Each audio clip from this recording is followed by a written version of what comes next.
Sessions podcast. Bringing wisdom home. What are we wearing today, guys? Ooh. Michelle, I like this order that we usually Michelle, go in. go first. Yeah, The okay. velvet. I am in Wings, Hawaii. Love it. So this is one of my favorite brands. It's a local shop, local source. They make all their stuff here in Haiku, and their flagship store is in Paia. Nice. And so every once in a while, when I'm thinking like something like, oh, when I popped in to find this one, I was like, I really want something velvet. I wonder if Wings has something. Walk in, go to the back of the store, and they've got this whole like thing on sale, you know, with the crushed velvet. And I'm like, oh, perfect. And then she's got the smoky quartz, you know. She does a thing. great job with all of her, I would say all of her jewelry. Yes, the jewelry's fabulous. I like everything that they do in there. And they're very tone 3 with it. So they're very earth tone with it. And yeah, so. She would very much appreciate the shout out, I bet. Tiffany, same watch. Baby hoops. This is such a great dress with the bell sleeves too. Oh yeah, I would wear it's that got dress. the what is that called? Like not Angular, A-frame, but almost it's angular. angular. What do you call it? Silhouette, and then the sleeves mirror that too. So yeah, this is a comfy one. I love this one. Love that. We're in our comfort. We're It's a been little bit cold up in comfy the mountains today. so we're We'll all have to in do our a cozy. screenshot of the text we did before this one. What are you wearing? What are you wearing? I was like, I'm just gonna stop by here on the way to the saloon, and that's what I'm wearing. And Molly's like, I'm gonna walk out of the desert. I look like I look like female Jesus. I look like a female Jesus right now. I'm like, With like, it looks like you Or, actually like skin the animal I was yourself. gonna say like took the fur, the llama fur, Yes. and just like put it on Love real quick. it. oh Love it. yeah, Shaped it. cool. Anyways, it's hilarious though. This is actually from high school, and it literally doesn't have a Wow. tag to say where it's from. So I don't know where this is from. Amazing. This is a very old sweater.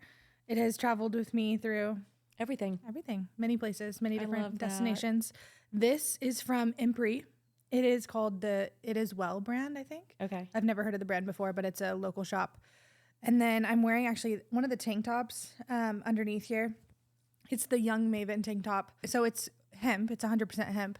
And the in postpartum with Kua, I bought maybe like 4 or 5. Yes. And that was the only thing that I was in. And then as we breastfed and did the things, like everything started shredding. All the stitching and stuff started threading because I literally wore them every single day.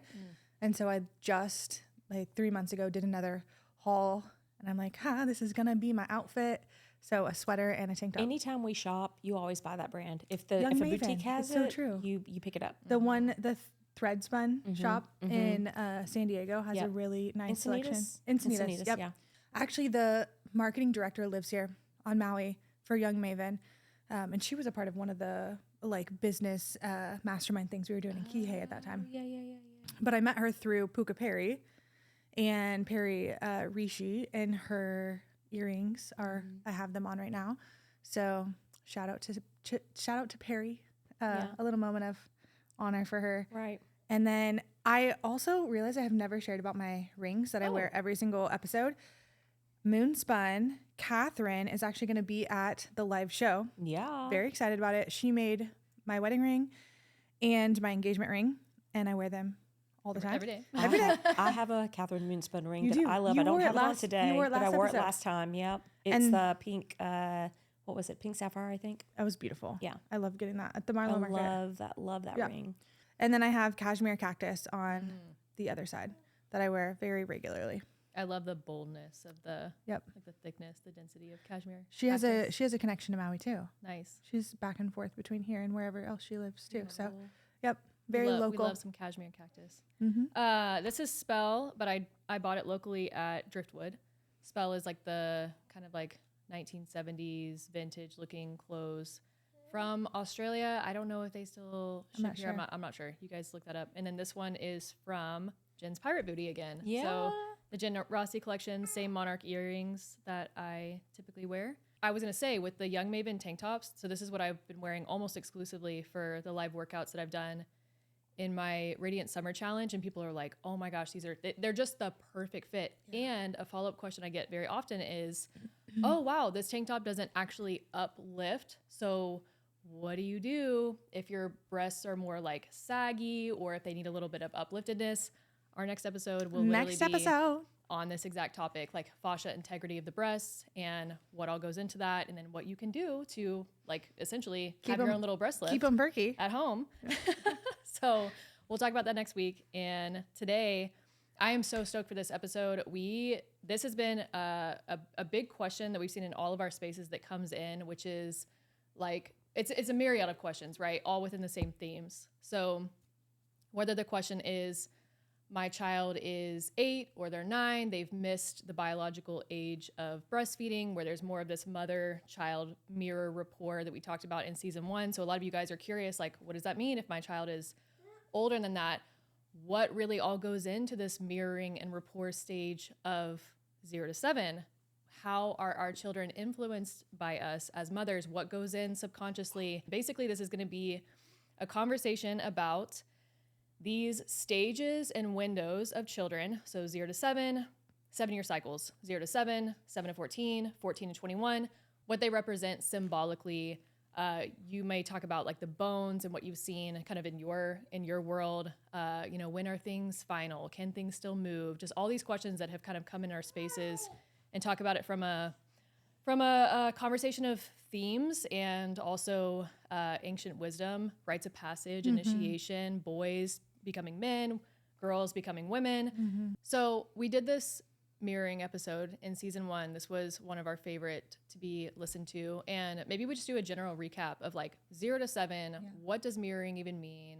What is this idea of rapport? So do you want to go into a little bit of a recap of that 0 to 7 window? Yeah. So, in our space, in our podcast, we talk a lot about physiologic birth and the opportunity available with taking ownership of that story and process. And in my mind, that's just the beginning, right? Radical responsibility doesn't stop at the postpartum period, right? It's the beginning. It catalyzes it. It catalyzes it. And so the period from 0 to 7 is a massive opportunity because of brainwave state in the child. Plenty of documentation about this in the white paper. We're not going to go into the details. I'm not going to get all sciencey for you people to get off on. And so but basically the squeeze there is that there's a built-in in human experience, these built-in windows of opportunity, right? And so we've got the opportunity for the birth, the gestation and the birth. Then we've got the opportunity for physiologic feeding and normalized function and normalized pattern and movement and all that mostly happens at the breast from 0 to 6. That's your biological breastfeeding window, which everybody's like 6 years old. Okay, right. We don't really do that anymore. And around the world, it's not that uncommon. So we're going to come back to this in the next 2 episodes, probably over and over again, which is, if you think that there is a limit to something or a perspective that you hold because you are in a civilized, colonized area, modernized, then slow down and back up and try to, get the big picture here. And so big picture is that physiologic breastfeeding around the world, there's a window from 0 to 6. And also historically, biologically in the human, that's the window 0 to 6, right? And in less modern civilized perspectives, so much happens there with keeping children close, that close proximity. These children are for people who still live this way. The child is in your morphogenetic field. Their child is in your energy, so to speak, and your frequency matching with your child. In certain indigenous frameworks, they call it the child breathing you in. Yes. Breathing you in. Yes. So literally like within breath distance. Yes. Like that close proximity. And this is why I do not adhere to the macro airway philosophy with that the shape is everything is because of that philosophy. There's an energetic there that's super important. I'm not going to talk about that right now, but that's basically the heart of rooted families is you create this sphere, this connection, this bubble, this field where your child imprints into all of it, and that is the environment that provides the ecological result of that child being plugged into that. So from 0 to 6, we have that opportunity that as a child becomes mobile, they're with certain people in the group, and they're as they grow, they're able to the radius grows, right? And so They get to know their boundary, or Right. they get to know the distance and the boundaries. Right. And for safety reasons or whatever, the primal hindbrain, we want those children in proximity in case we have to pick somebody up and go. That's part of our primal hindbrain, like wired in, protection, if you will. And so that's honoring all of that. And then once we get to 6, then there's a transition period, right, where depending on like in the culture what's happening, if you're male, you're going to go start to do this process. If you're female, this process, and then that movement, the radius, that sphere increases a little bit, right? And then also the ability to adapt in these other spheres is supposed to be set in that 0 to 7. So your neurological regulation, your reflexes, your abilities, your physical abilities to climb and grow. And we talk about this a lot in Root and Families too, right? The ability to cross connect, the ability to cross the midline, physical abilities to hang, all of those things, right? They have a purpose, and it's to wire our brains properly for life in the world, right?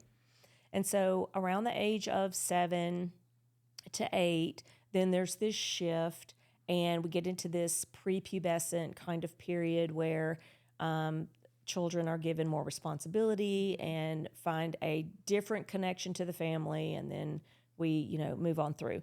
And the 0 to 7 is very the nervous system still being developed or patterned, if you will, still very connected to the mother's state, which we talk a lot about, and how if you want to begin anything, you begin with you, because that's, for all kinds of reasons, chief energy officer, the server from which all of this is happening, the unconscious, unspoken, energetic field is being transferred. We talk about this in Your Mother's Money Story. We talk about this a lot in Your Mother's Money Story. Right.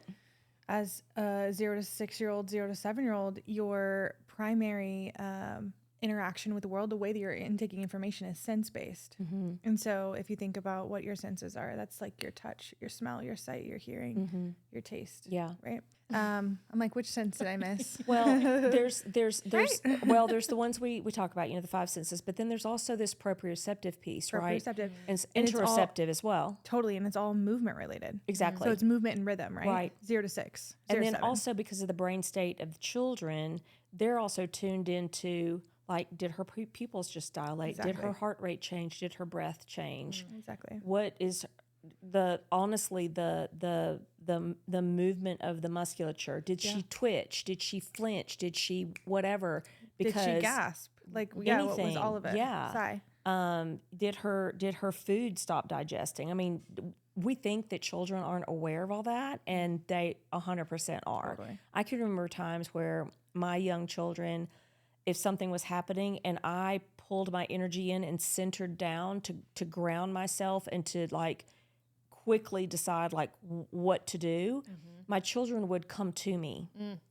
They would be on alert. Yep, they would be like, "What's going on?"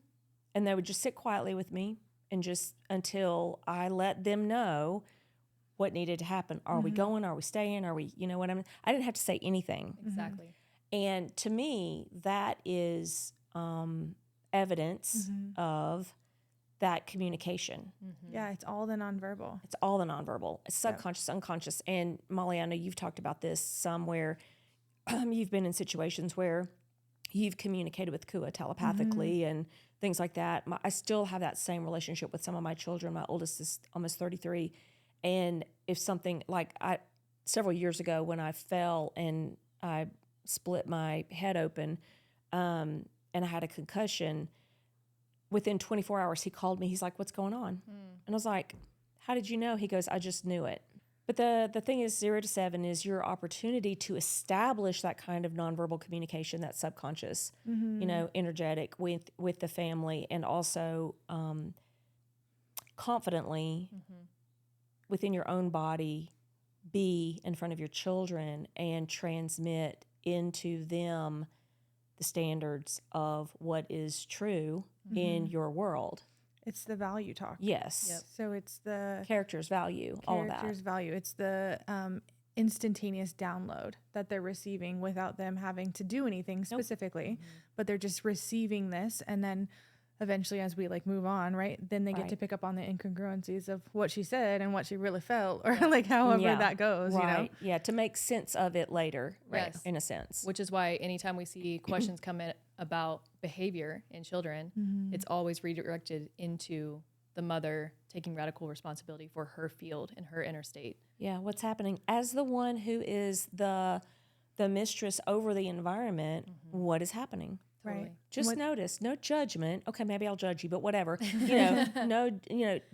Take the judgment off and just observe, because most of the time you can shift that quickly. The ability to be safe in your body is the ability to navigate physical space. So I call it, the primal brain for the woman. Hers is, can I get away?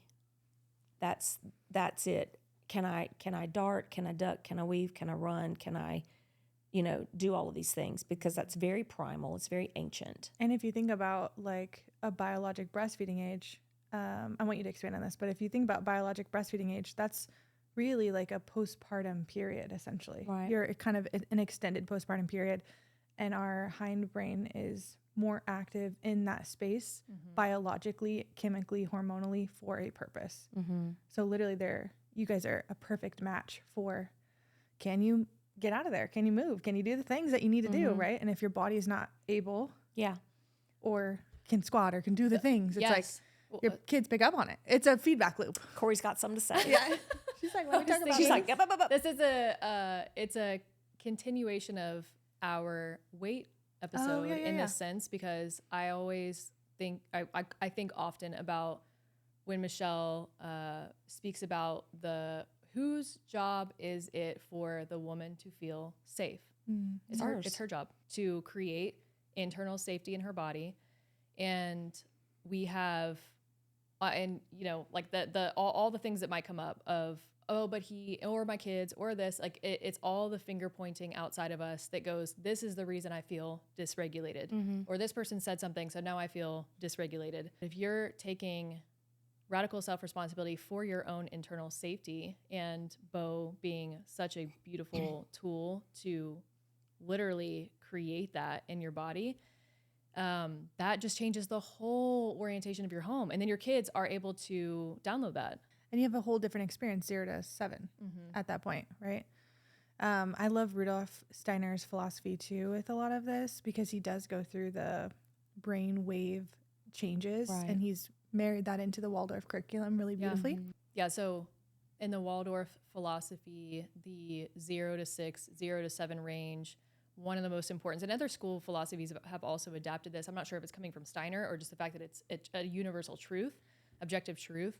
The fact that in that range, one of the most important things for the children to feel is safety, and the world is safe, and that is actually coming from the mother's nervous system. Safe and good. I think there's like the goodness is part of his like language whenever he's describing that. That's ancient too, the good, the true, and the beautiful, right? Totally. Yeah. Very indigenous. There's a lot of indigenous frameworks that will pull that through. The other thing with that is if you think about just even the vigilance coming from a mother or environment, because you could also say vigilance in, right? Because we're thinking 0 to 7. When do you start kindergarten and first grade? It's like 5 and 6, right? I'm not sure exactly. First might be 6. Okay. Yeah.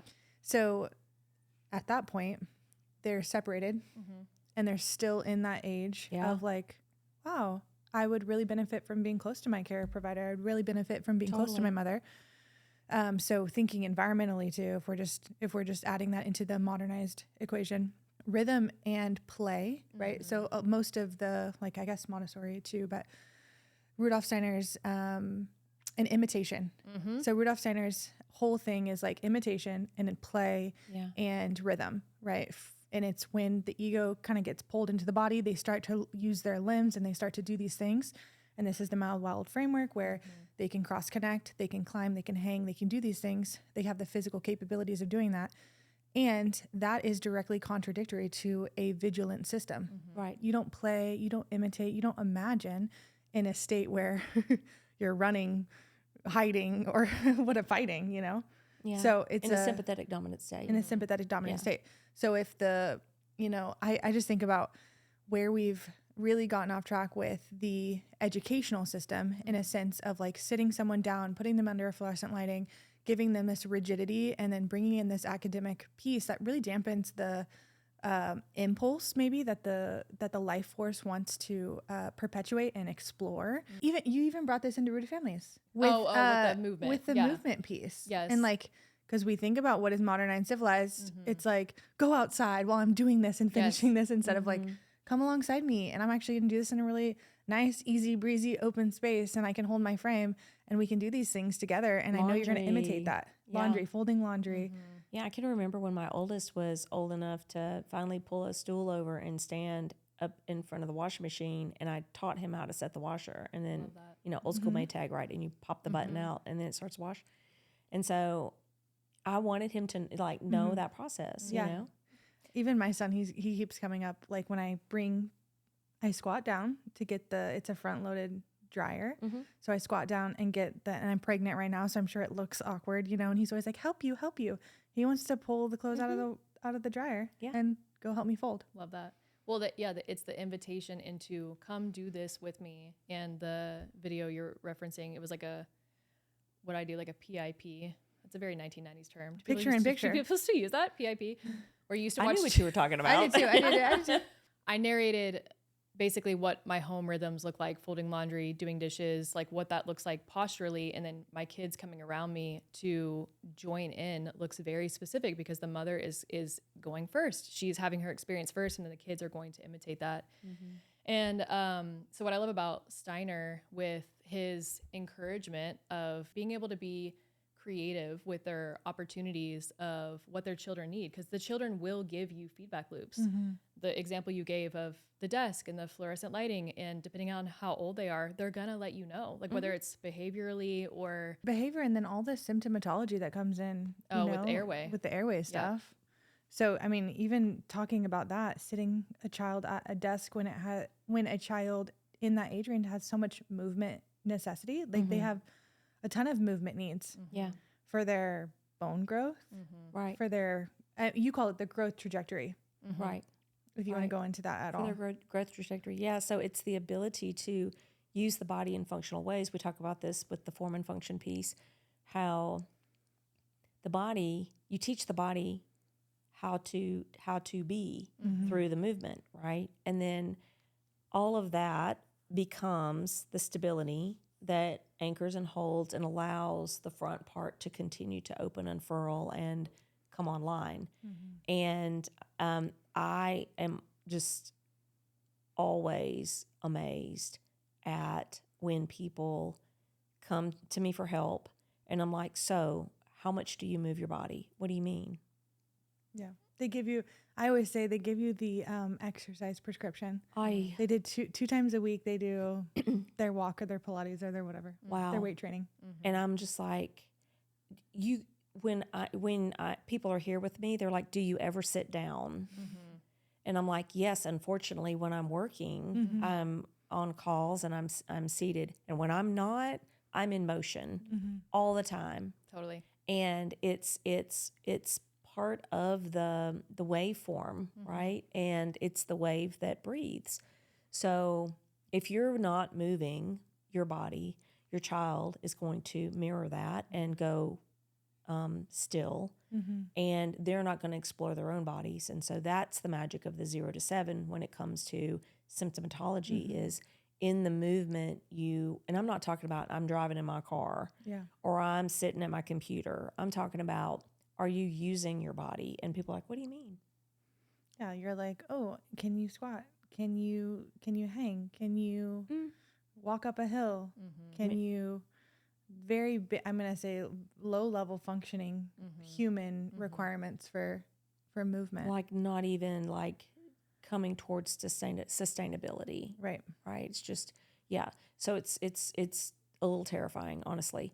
So that 0 to 7 is your opportunity to teach through your body, because then learning changes around that time as well. Totally. So it's like learning to read and then read to learn, right? So this is like learning to read. It's the sound, it's the speech, it's the, then connecting it with the symbols. So it's virtually kind of the same thing. And I tell people that it's like in 0 to 7, say, for example, let's say the analogy of an inanimate object like a car. There's certain things that you have to do with a car in order to expect to use the car. You have to put gas in it. You have to change the oil. You have to keep air in the tires. There's certain things that have to be done in order for it to go. That 0 to 7 is the same thing. Car analogy is the most inanimate thing I can think of that's similar, because if you don't do those things, it's not going to go. Totally. Yep. And then also by teaching them passively through your example, which is not do as I say, do as I do, right? They're going to do as you do. They're not going to do as you say. Then after you get to be about 8 years old, and then there's other processes happening, the brain state changes, and now we're working with, do this, right? Then things shift. And when parents are talking about, well, I've missed the 0 to 7, and now we're 8, 9, or 10, I'm like, guess what?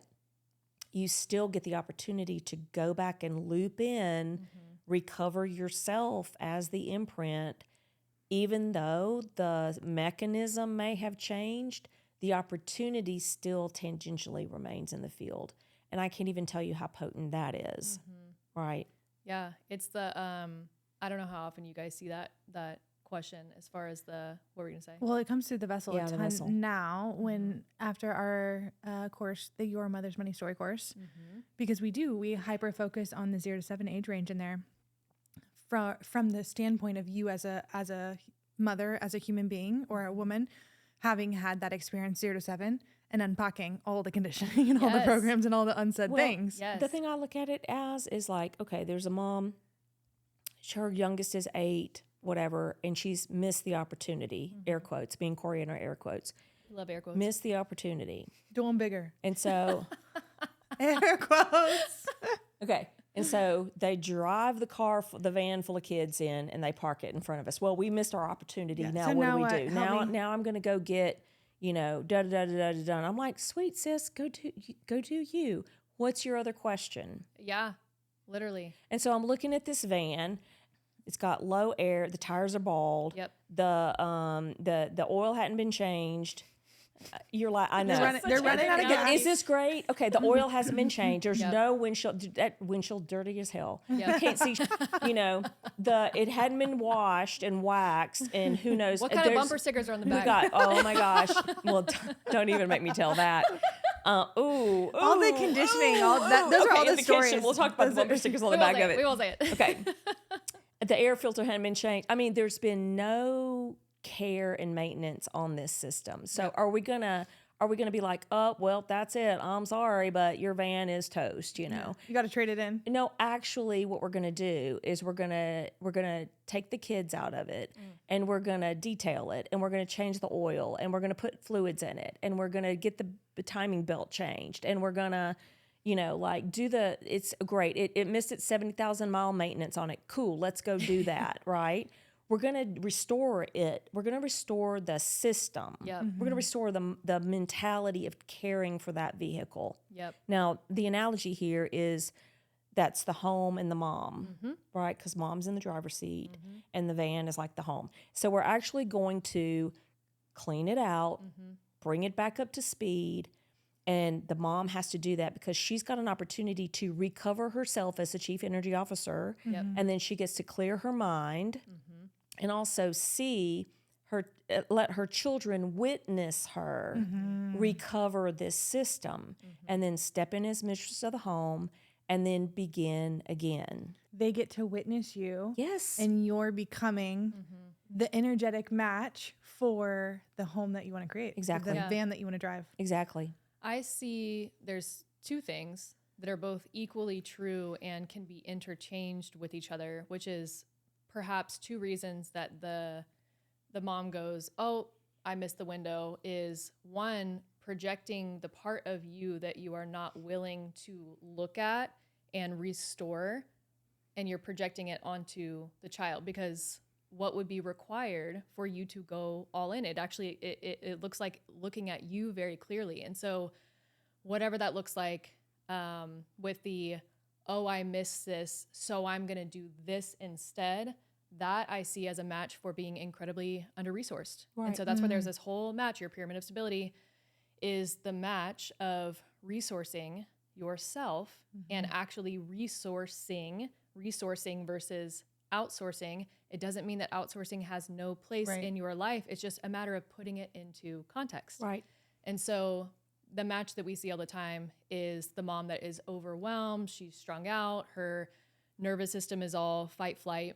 Amygdala is just Huge. Pumping. it's pumping and Doing its job. Yeah, it's yes. so true. And so if she Keeping shows you up safe. in the van and the van looks like that, it's like this is where we talked about this in the kitchen sessions. It's like the overwhelm is so big from the where do I start? Oh, you say like you get overwhelmed in the how. And so then you never take a step forward. Right. We see this all the time in our spaces where it's like, I'm overwhelmed, so I just need to literally like pretend like I never heard this and Right. go make the appointment. And then that's a match for your current belief systems. Right. So you need to get clear on all of the above if you actually want to change something about your story. So when I think about that, I hear the mom, this is what she would say to me. But now we don't have a 42 millimeter palate. And I'm like, sis, that is not your problem. Because you could take your child right now and go get a 42 millimeter palate. It's so true. No, This and is here's so, what this is so like. true. This is like taking a kid with a 42 millimeter palate. It's like taking a fish and putting it in a dirty tank. Yes. Yeah. That's Yes. what we're talking about. Like How, the tank. how long is that fish gonna live? How long is that fish going to live? Right. And not But that the where child's gonna does die, this- but how long does that child sustain your 42 millimeter palate that you just got? They don't. Y'all all know how I feel about that. It's like, okay, so they're actually not going to breathe better because of that wide palate, because of, and we talked about that in the rooted families, actually That was my favorite webinar. broke it down. Wait, which If you webinar guys, was that? it was the one where she brought like the white paper. She brought the hit. It was yes. like, it was Wait, the girl, most. I did. You I had was the like- you had the presentation out. I did. Okay. Yes, I she did the remember this PowerPoint. one. This She did was the good. PowerPoint. We I were like, wish if you I guys would've- want the PowerPoint, we'll give you the PowerPoint. Next time, I want the whiteboard with the pointer that has Yes. the plastic pointy finger, and I want to tap. Yes. You know, She that, went- this is why. This is why it doesn't work. You got to The give men, it to her. Give but it to a her. lot of the men actually super appreciated that model. They did. The way that they think, they were like, Oh my God.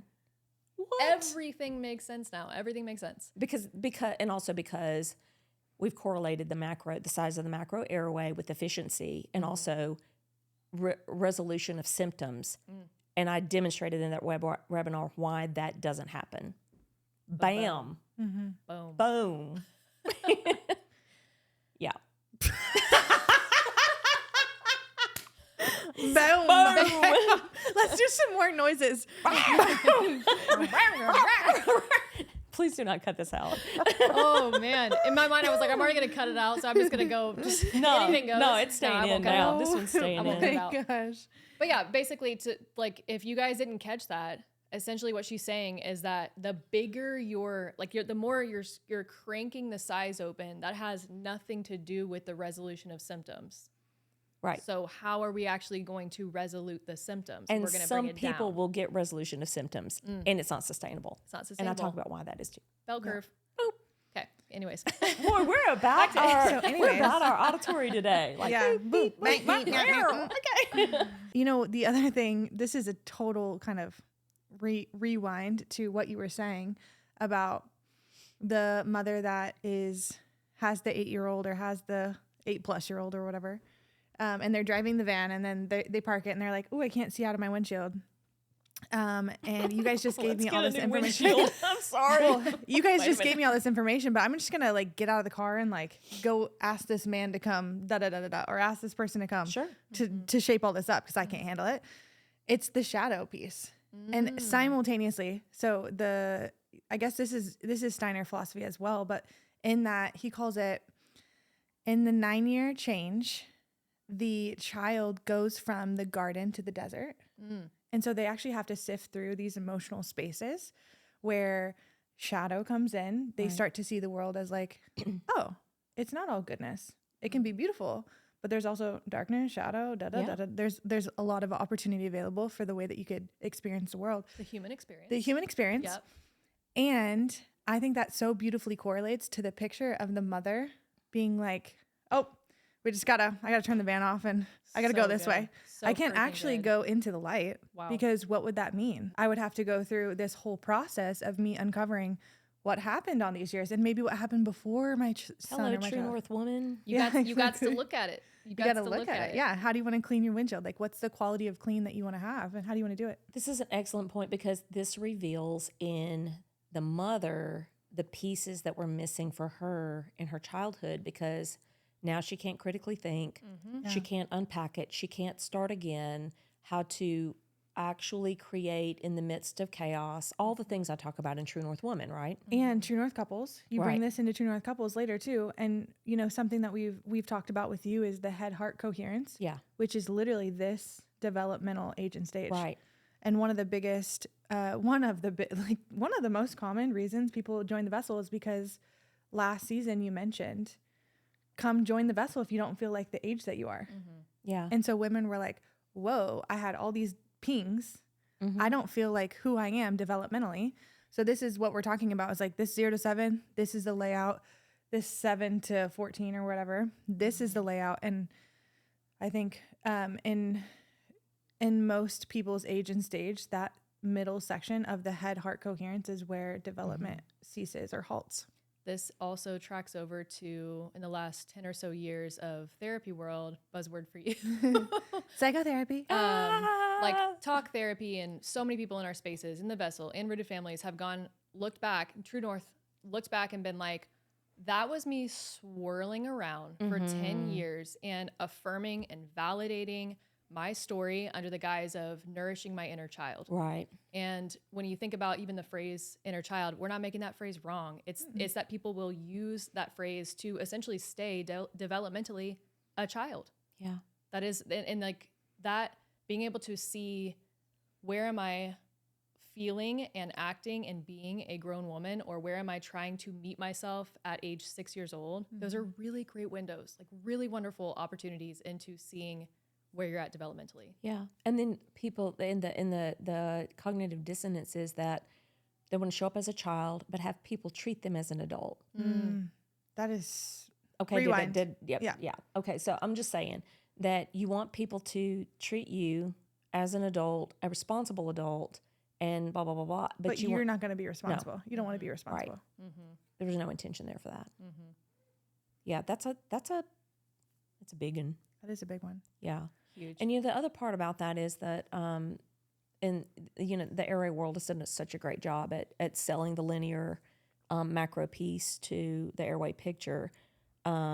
It's just not all of the story, right? And there are good things that happen in those spaces, and the whole reason I created the Mile Wild framework is because of what wasn't there in that paradigm.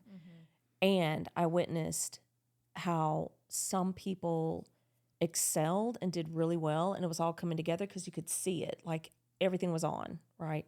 And then other people who would begin to drop off or decompensate, or for whatever was happening was not sustainable. That was my experience too, in my near-death experience after a tongue tie release. It was like, oh, okay, so people can absolutely drop off, with this. Good to know. And how can what's a way that I can help people shore up and experience all of the benefit from going back and recovering all of these lost pieces so that they can bolster up, move on, carry on, and have a foundation for, if they make those choices, to do, let's call it craniofacial orthodontics rather than traditional orthodontics, where we're just straightening teeth. Sure.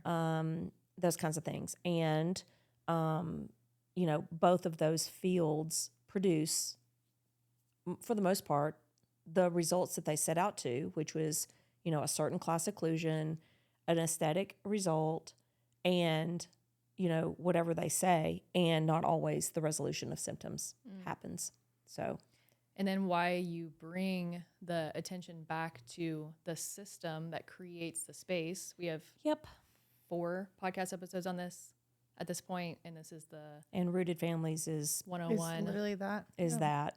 The system creates the space, and what you have witnessed a lot is in adults, like your own example, like you go crank open the space, and I mean, you've seen some wild things Oh. from what has been, let's say, taken as like ions or just pure energy, just to be able to maintain the space that was created that was actually a mismatch for the body, and how quickly Yeah, they cycle down. yeah spiral. It was interesting. I ran across. I went in and did like my annual something's going to get the axe because it's my birthday month. You know. It's Yeah, like, yeah. Watch out. It's like you know.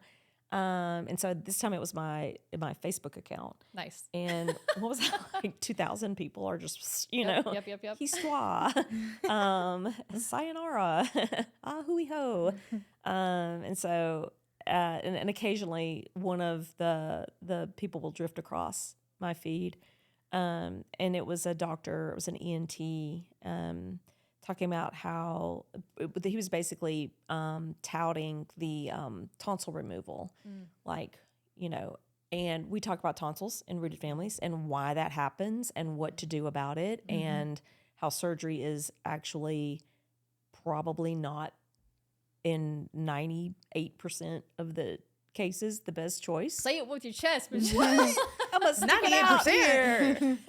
And what's really going on there and what to do about it. And so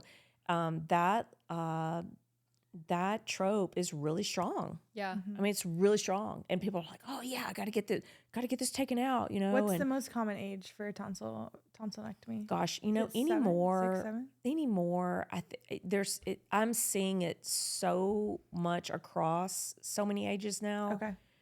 Because they want to open the airway, you know, or it's going to be late diagnosis, or if it's early diagnosis, it's going to be at a child, you know, in like before the age of 5 or whatever, you know, somewhere in there, and it's going to be associated with the adenoids, which we know that adenoid tissue can regrow, and so that's not a one and done either. And then there's also different sets of tonsils and things like that. So it's like, yeah, It's an interesting, just even that though, that's an interesting age to take out that organ system Yeah. and that defense mechanism. Because it's essentially a gate, or it's called the gateway, right? Yeah. The tonsils. And so the element of like knowing your yeses and nos, it's an interesting. it's like they remove the door. Yes. To it, right. But just at the age of like this transition from being completely sense-based into being like, all right, I really need to create this emotional correspondence. I need to create this coherence here between the head and the heart. And then I got to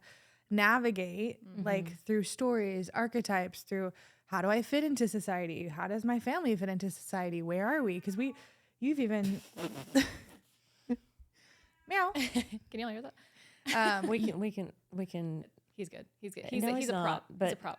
Yeah, it's interesting. You've shared stories, and I can't even recall where exactly the stories have been shared in different courses and places of ours, but the story of when you had a moment in your childhood development when you were like, oh, the things that other people have, our family doesn't have. And you had this whole sort of reckoning or realization of where you were fitting into your small community.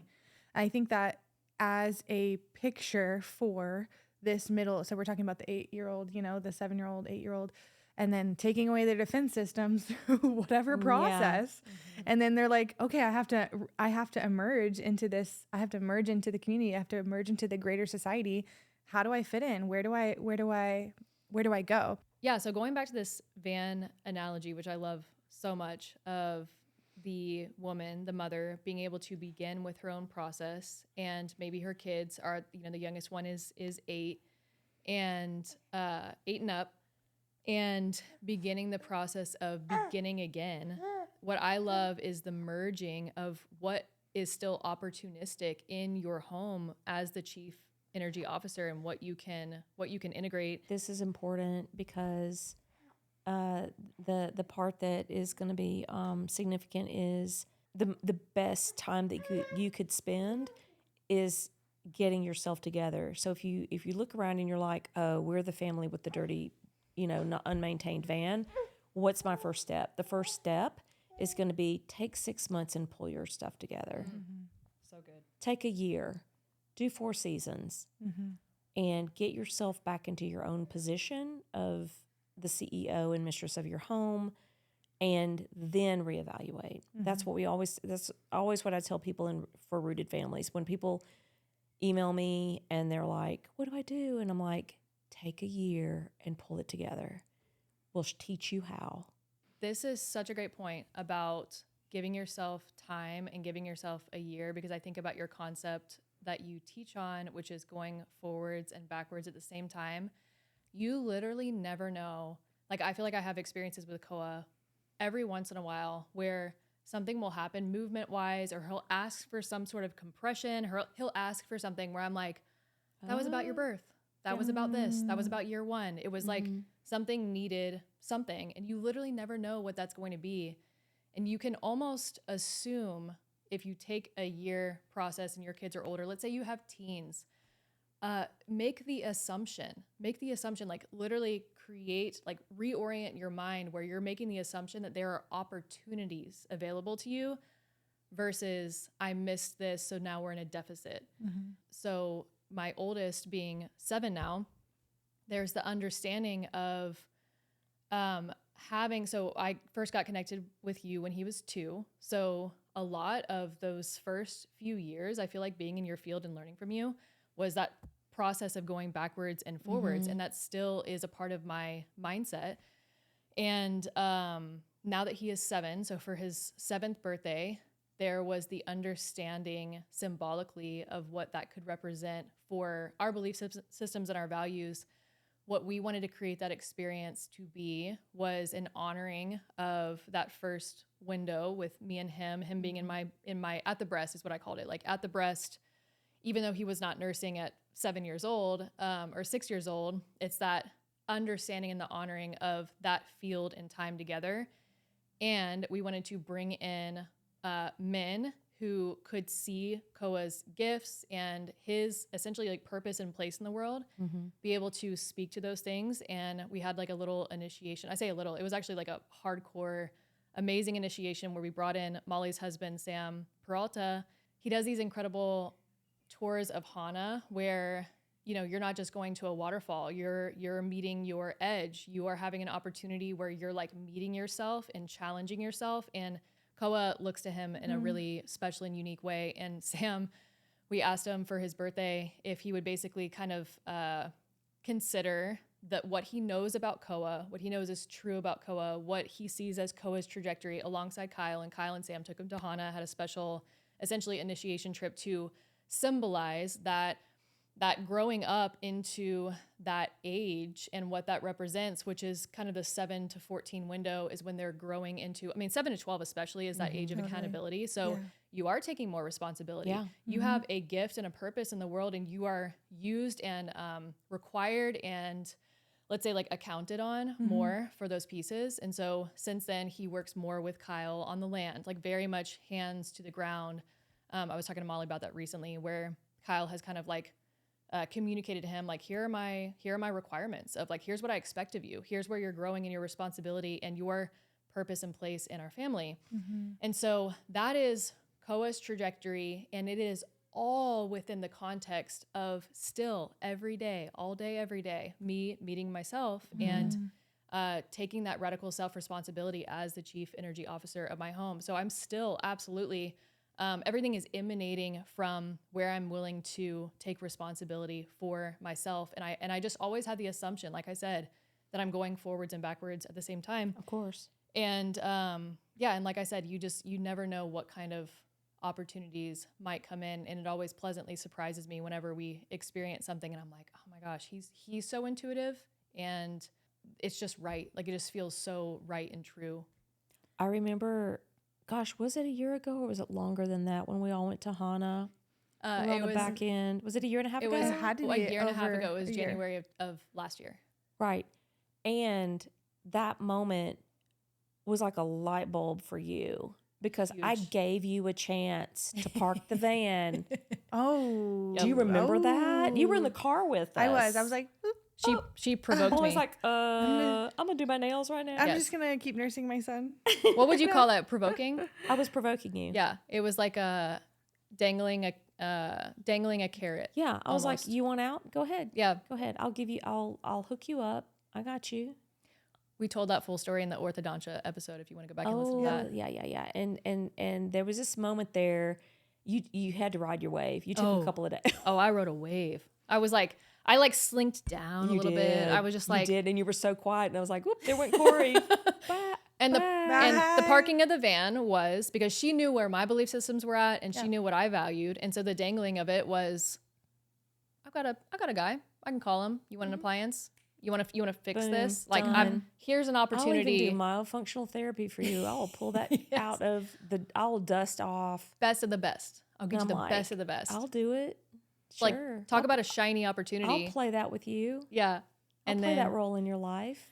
I got home. The clown, the villain, the hero, whatever you need Love. for me to be, honey, I'll do it for you right now. Love. I've been really good at that lately. Yeah. Right? The trickster archetype. All of that. Let's go. So She's like, "What are you going to take?" we get home. I remember even at some point we switched cars and it was like Molly and Kyle and I in a car with our yeah, kids yeah. together, and it was just like the quietest car ride ever. It And I was. was just like, what's even happening right now? I was like, and then we got home and I sat there. Yeah, because we were living down the mountain at the time. So it was a long car ride Yeah. down there. And then I just remember sitting at the kitchen table after dinner. Y'all And got out of like- the Forerunner. I was like, bye. Yeah. I think it was, see ya.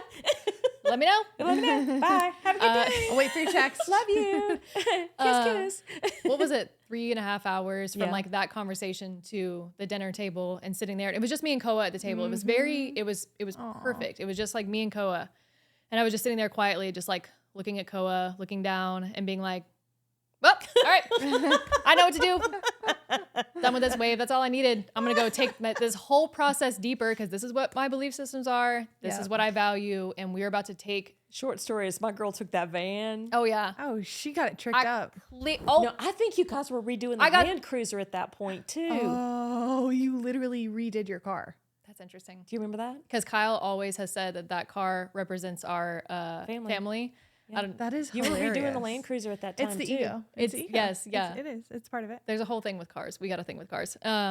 Anyways, I was able to see it was like whatever needed to be cleared from the lens, and we were literally like that. We were almost a year. No, It's only like 4 or 5 months. 4 or And 5 months into Rooted Families. Yep. This is how it goes. You help Initiate. facilitate. You initiate a space, and you are going to be required. You should be required to have the depth of the experience to be able to show up and be the example, be the leader. This is what we talk about in the vessel when people say that they want to be the teacher, they want to be the healer, they want to be the matriarch. Going Michelle's on with like- your bad self. Yeah, Michelle's like, you do? Good luck. Are you sure? Let's do Is that what you want? Yep.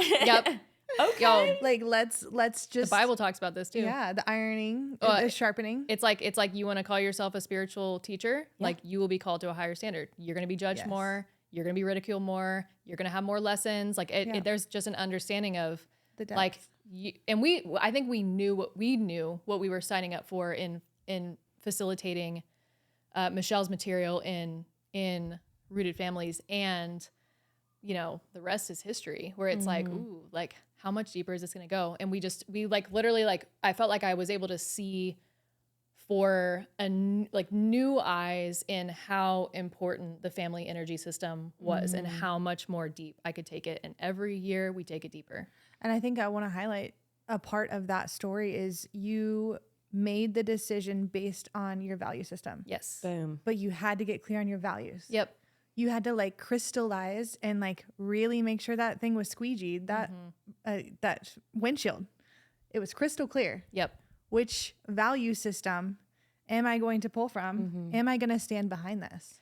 This is the exact inverse of somebody that does not know their value system. This is where I see the So how do you, the how questions? How? Yeah. Anytime I see a how question in my space, We know how that do they you haven't I'm like, even you don't know your begun to values. explore Yeah. their outcomes. You're and not what they're experimenting. about. And that's something we want to talk about in the kitchen sessions, is just literally part of the calibration of the questions that come through all of our spaces, which Yeah. we're going to get into in the back. And I think the highlight there too is, okay, so Koa was at that precipice of the 7-year shift, Yep. this brainwave state shift.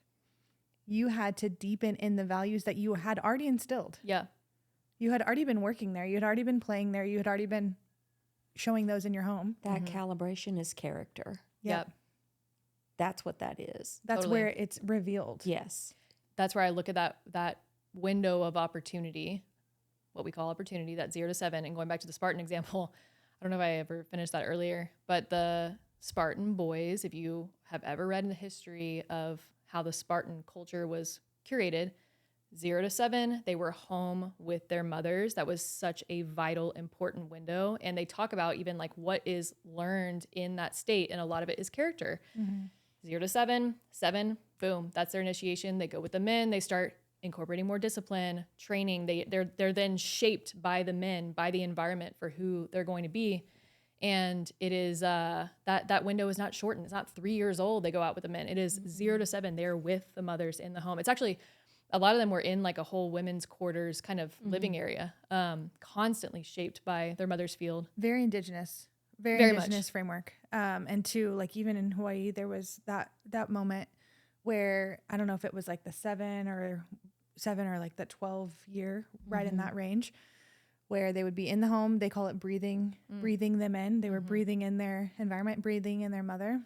And they were all about it's basically their nuclear family, what was within their ecosystem, like immediate distance. And then they would turn, and people would be telling them who they are and how they work within this small group. And then they would turn away from their small group and say, this is who I am. And somebody would ask them to come apprentice, or they would ask them to do these things where they could learn more of the gifts that they wanted to foster and the purpose that they wanted to have in reciprocity to their small community, and then the greater, right? The land, the God, and the other, their relationship to the people.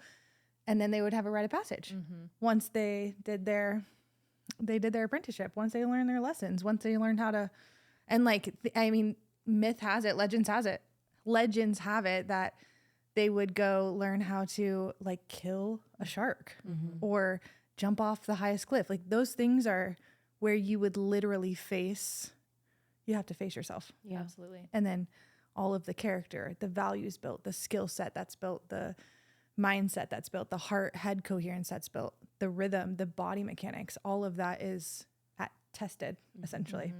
Anything else we want to say about the 14 to 21 window for the older teens? The rite of passage. Prefrontal cortex develops for boys, is fully developed for boys at 24, 25. Right. I was going to say isn't the you can drive the rental car age? Right? Yep. Well, and also for women, epiphyseal plates close 15. Yes. A little For earlier. boys, it's later. And I can't tell you how many times I've seen young men who have been through orthodontia and then have a spurt of growth, like in their 18 late to teens, 21. early 21, and then they outgrow the orthodontia. Wow. And, they're racked or jacked or whatever. And then, there's things that need to happen with that. So it's a whole thing. It's timing with the pulses and waves of development, right? And then also, as we know, making those resources available and teaching children how to navigate their own bodies in the world is the key. So I feel like there's a huge responsibility for women in the 0 to 7 to teach their children about their bodies, what the body requires, how to nurture self, how to, keep the air in the tires, change the oil, put the gas in, and all that for their own bodies, and then give them opportunities starting at 8 years old to do those things. And I want to highlight what you were just saying is that 0 to 7 is the mother's doing those things and the child is imitating it. Right. You're not telling your child how to No.